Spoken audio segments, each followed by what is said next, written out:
There have been many birthdays where I had to be alone due to circumstances. I let them go as any other regular day because I just did not have company. Meeting Latoya changed my mindset about celebrating birthdays forever.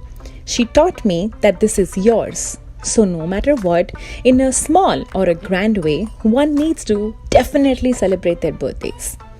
Latoya from Brooklyn was in LA for the weekend by herself to celebrate her birthday.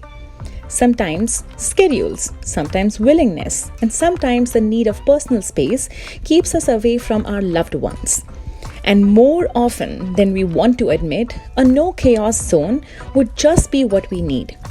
Latoya and I, who was a total stranger to her, celebrated her birthday by visiting the best bars in Santa Monica.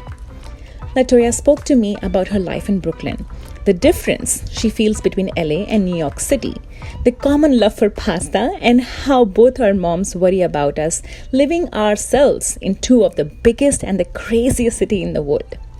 Latoya also told me how living in a big city made her a hustler. Apart from her regular job, she also had a skincare product line. We ate pasta for dinner, had our final drink together, and said our goodbyes, appreciating the independent womanhood we both were living. A few weeks later, I found a note and a box at my doorstep.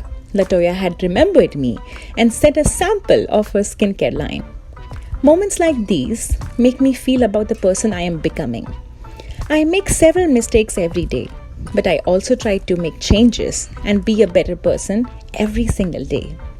I also learned from Latoya that though the date of my birthday cannot be unique, but what's it's special is somewhere, somebody is celebrating it with me. So every birthday is special. Nobody can take that away from you. P.S. Latoya, I am so sorry I did not send you these pictures earlier.